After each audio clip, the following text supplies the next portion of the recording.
Now it's time for today's perspective on the programme, and she was a real icon of music in Cape Verde, as her fans put it, a deep and captivating voice that really transcended the borders of her country to touch the entire world. And now that voice and her story is being celebrated here in Paris. This is an exhibition on the banks of the Seine on the cultural legacy of Cesaria Evora. The exhibition's curator is joining me in just a moment, but first let's have a listen to a short burst of her music.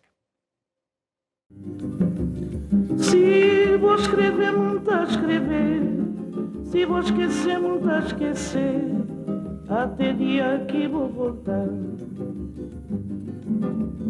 Se vou escrever muito a escrever, se vou esquecer muito a esquecer, até dia que vou voltar. Saudade, saudade, saudade desse minha terra sem claro. Well, the curator Emilie Silva joins us now here on set. Such a beautiful voice. I mean, some people might recognise that as being Madonna's song because she covered it, didn't she? But yes. Originally, of course, not at all. Cesaria Evora.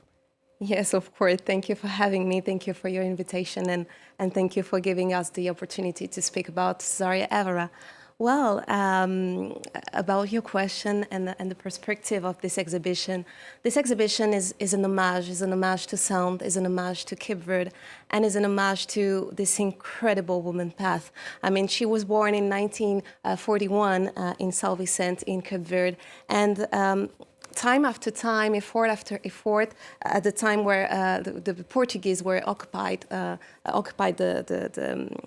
Cape Verde, she sang for Portuguese and English, and after time she became well known and internationally recognized, and well, it's an example of resilience, it's an example of patience, it's an example of talent, and we are very, very proud to have her in the middle of Paris for this exhibition. Yeah, yes. Tell us about her early days, first of all, because she started off, didn't she, singing for the sailors when she was just a late teenager. Yes, she was singing like at 13 years old, and she was singing since the very beginning, and she was not well known at that time, and silently, but with a great effort, she began to start to be well known, and she started in Paris actually,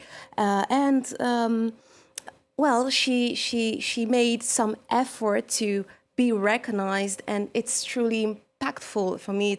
It's a really and truly message of resilience and a message of what you have to do. And at 50, because she started her career at 50, I think, and it's my personal statement, you cannot be somebody else but yourself, you know? And well, it's just that. And she began to sing her song, and she was the soul of Cape Verde. She sang the music of Cape Verde, the Morna, which can be, we can talk about this later. And it was a poesy, it was music, it was love, it was... Yeah, tell us about that gap, because as you mentioned, she started off singing when she was very, very young. Yes. And then effectively she stopped singing. She wasn't a singer. I mean, she sung herself, obviously, but it wasn't her profession. It was not till she was 50 that she was discovered in Paris. Tell us about that discovery. That discovery is natural. I mean, she was singing from all over the time. She was singing since her 13s, and she discovered that very naturally.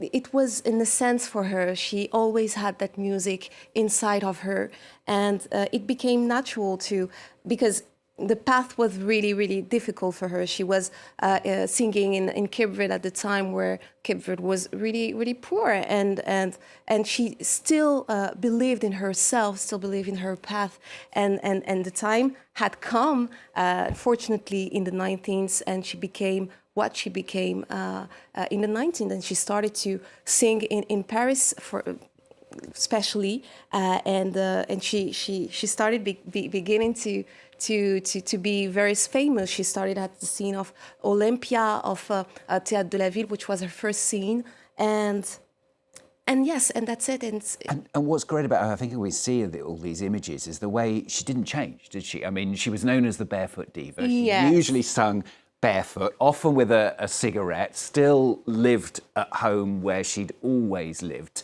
Tell us a bit about her character. What was it that made her so strong and resilient? As I said, she was born in 1941 at the time where the Portuguese occupied Cape Verde, and she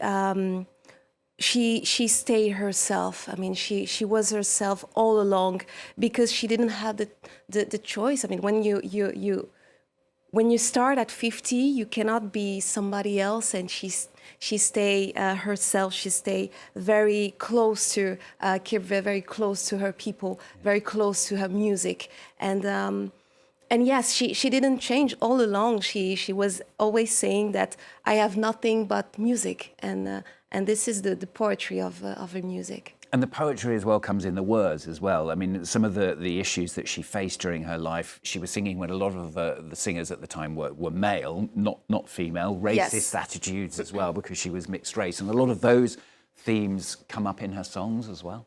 Yes, it comes in her song, of course. She began because it's a subject from our exhibition is Paris. Paris. She began in Paris because it was a big scene at that time for African artists to start their career with and to start living. And she, as a woman, made her place, and she, with a great talent, with the hope of her career, she was able to begin to become the first African best-selling records, which is very powerful.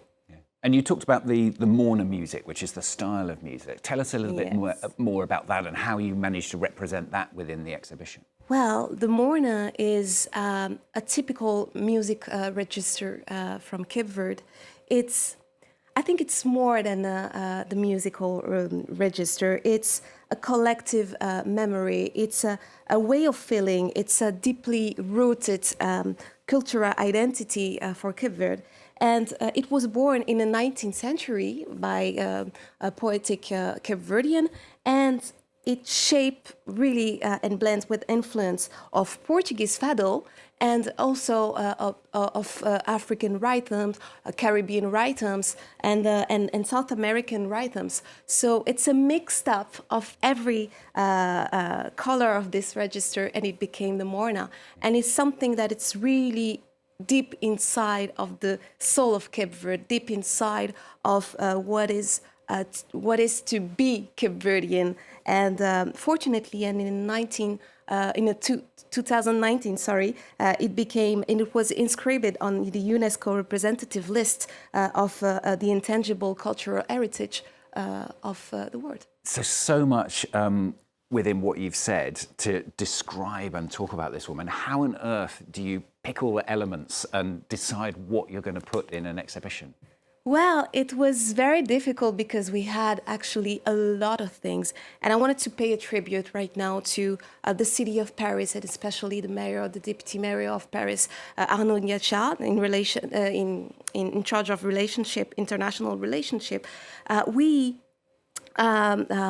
started our exhibition with a lot of photographer, and we pick up a few items, 6 items, which is Paris, of course, because she began a career in Paris at the time where a lot of African artists were beginning their career also.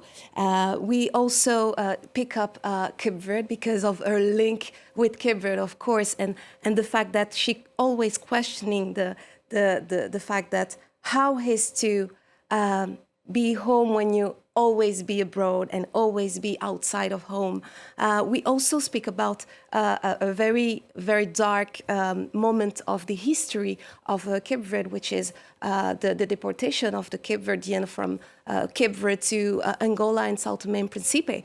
And it was sung in her song, and very well sung, Saudade. We also speak about her very great collaboration in the stage, because she was not only a singer, she was a visionary. She wanted to collaborate with artists from all over the world, and especially Africa, but also South America and Europe. And she was clearly someone with great talent, a great singer, but also a visionary. Good to hear, and good to see that exhibition. It's there for how long? Until when? Until 9th of June. Until the 9th of June. Okay, so you have till the 9th of June to see that if you get the chance down by the banks of the River Seine. Thanks very much for coming Thank you very much. talking to us, Emilie Silva, there on the cultural legacy of such an icon. She's always smiling, isn't she? It is. Thank you very much. Thanks again. Got some sports news for you shortly, but first of all, we're going to bring you our Focus report today. And Focus today is examining the cost that continues to obsess Donald Trump. Now, this is the cost of the military shield, if you like, that the US provides to